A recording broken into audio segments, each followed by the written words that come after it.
मनाजिर भी आप देख सकते हैं, फुटेज भी चल रही है। सबसे पहले मोदी जिंदाबाद। अभी आवाज लगा दो, यकीन करो।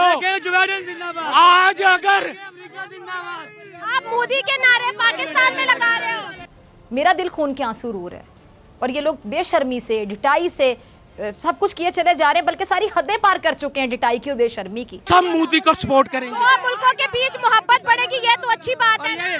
यकीन जानिए मेरा दिल दुख रहा है बतौर Pakistani. What is coming from Narendra Modi के, उससे हमें क्या मिल रहा है उसको एंजॉय करें। एंड देन कंप्लीट कंट्रोल है जी उनका।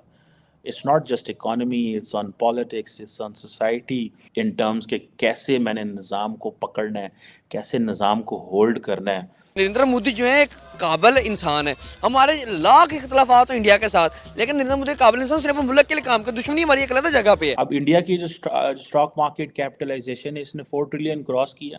कश्मीर तो गया, कश्मीर तो गया, अब बलोचिस्तान भी इनके हाथ से जा रहे हैं। बलोचिस्तान जिस तरह हम निकल रही है ना, मुझे लग रहा है ये भी इनके हाथ से निकल जाएगा। अभी ये इंडिया में अगर देखा जाए 2 टेन्योर उनके प्राइम मिनिस्टर पूरे कर चुके हैं नरेंद्र मोदी। सबसे इम्पोर्टेंट चीज़ जो है, ये नरेंद्र मोदी को इस चीज़ का बड़ा फ़ायदा हो रहा है। पूछें कैसे?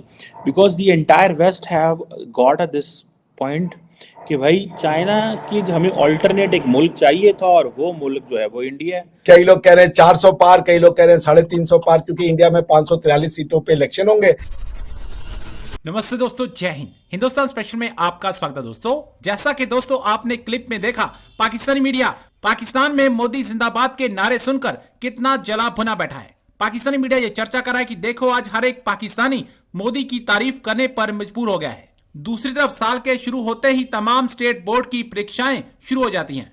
ये परीक्षाएं ही छात्रों के भविष्य की दशा और दिशा तय करती हैं। इसीलिए परीक्षा को लेकर बच्चों के मन में डर, तनाव, भय और ढेर सारी घबराहट होती है, जिसे दूर करने के लिए भारत सरकार के शिक्षा मंत्रालय द्वारा हर साल परीक्षा पे चर्चा कार्यक्रम का आयोजन किया जाता है। आज यानी 29 जनवरी को नई दिल्ली के भारत मंडपम में सुबह 11 बजे से यह कार्यक्रम शुरू किया गया। प्राइम मिनिस्टर नरेंद्र मोदी अपने तय समय यानी सुबह 11 बजे भारत मंडपम में पहुंच गए और सबसे पहले उन्होंने बच्चों के इनोवेटिव आइडियाज को देखा।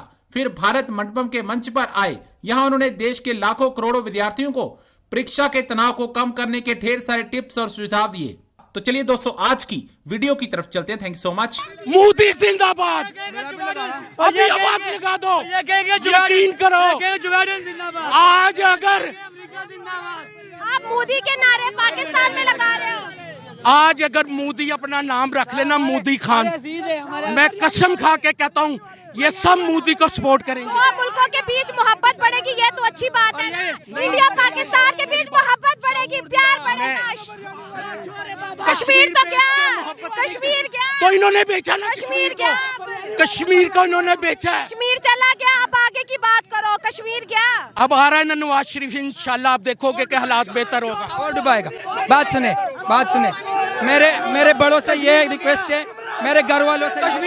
कश्मीर तो गया, कश्मीर तो गया, अब बलोचिस्तान भी इनके हाथ से जा रहे हैं। बलोचिस्तान जिस तरह हम निकल रही है ना, मुझे लग रहा है ये भी इनके हाथ से निकल जाएगा। बलोचिस्तान की भी बात मेरी अपने माओ बहनों से ये रिक्वेस्ट है कि 8 फरवरी को अपने ये पटवारी शोहरों को और बेटों को बिरयानी घर में बिरयानी खिलाए, ताकि 8 फरवरी को वो बिरयानी पे निकले जाए। 8 फरवरी को बिरयानी पकाया। चले दोस्त। सबसे इम्पोर्टेंट चीज़ जो है, ये नरेंद्र मोदी को इस चीज़ का बड़ा फ़ायदा हो रहा है। पूछें कैसे?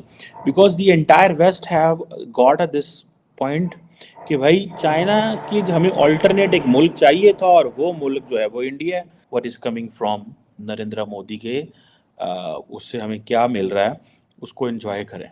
एंड देन कंप्लीट कंट्रोल है जी उनका। It's not just economy, it's on politics, it's on society, it's on media, and as a democrat he has emerged very cunning and shrewd in terms के कैसे मैंने निज़ाम को पकड़ना है, कैसे निज़ाम को होल्ड करना है। उनको बड़े अच्छे से ये समझ आ गई है, और उसकी शायद एक वजह ये है कि उनको रोकने वाला कोई नहीं है, टोकने वाला कोई नहीं है। पाकिस्तान के अंदर क्योंकि मल्टीपल पावर सेंटर्स हैं, एक पावर सेंटर कोई चीज़ सोच रहा है, दूसरा पावर सेंटर कोई चीज़ सोच रहा है, तीसरा पावर सेंटर कोई सोच रहा है, एक दूसरे से टकरा रहा है, दूसरा तीसरे से टकरा रहा है। जो अवाम का नुमाइंदा है उसके पास टाइम वो कम है, वो अवाम के नुमाइंदे को ये प्रॉब्लम है कि मैंने अपनी सेकंड टर्म कैसे कंप्लीट करनी है, या अवाम के नुमाइंदे को ये प्रॉब्लम है कि मैंने अपनी अपोजिशन किस तरह ख़त्म कर देनी है ताकि मैं दोबारा आ जाऊँ। तो इतनी ये जो सेल्फिश एटीट्यूड्स हैं, ऑब्वियसली दे आर समथिंग जो कि मेरी ज़ाती नज़र में इसने पाकिस्तान को बहुत बहुत बहुत ज़्यादा नुकसान पहुँचाया है कि इतने ये जो सेल्फिश एटीट्यूड्स होते हैं, they may be good for the individuals but not good for the larger society। और पर्टिकुलरली आपने हर चीज़ अपने मुस्तकबिल के हवाले से देखनी होती है। जो लीडरशिप है, मैंने जो थोड़ी सी पॉलिटिक्स को समझाऊँ, लीडरशिप का सारे का लीडरशिप और आवाम के दरमियान क्या फ़र्क है? Innovation, future. वो ऐसी इनोवेशंस कर रहा होता है सोसाइटियल लेवल पे, इंडस्ट्रियल लेवल पे, पॉलिटिकल लेवल पे, बहुत सारी चीज़ों पे, ताकि वो मुस्तकबिल को देख सके। वो देख रहा होता है, लीडर मुस्तकबिल को देख रहा होता है, सो वो उस हिसाब से प्लान कर रहा होता है for the generations to come, ताकि वो जो जनरेशन्स हैं वो सारी समझ जाएं कि भाई ये जो प्लानिंग हो रही है ये किसके लिए हो रही है और क्या प्लानिंग हो रही है। मैं समझता हूँ ये है वो चीज़ें करने की। सो इंडिया ने आज अगर हांगकांग को क्रॉस किया, कल को वो जापान को भी कर सकता है, ठीक है ना जी। तो जापान को करके वो तीसरे नंबर पे आ गया। तो जब ये चीज़ें जो हैं दे आर वेरी इंपॉर्टेंट, इन चीज़ों को अंडर एस्टिमेट ना करें, particularly to the Pakistanis. So we need at immediate political stability. आपकी सिर्फ और सिर्फ जो प्रॉब्लम है ना, हमारी प्रॉब्लम ये है कि हम अगर पॉलिटिकल स्टेबिलिटी आ जाए, ऐसी गवर्नमेंट हो जिसके ऊपर ट्रस्ट हो, लोग टैक्स देना शुरू कर दें। जब लोग टैक्स देना शुरू कर देंगे, सिस्टम के अंदर पैसा पोर इन होना शुरू हो जाएगा। कोई प्रॉब्लम नहीं है इस सिस्टम को, इस निज़ाम को कोई प्रॉब्लम नहीं है।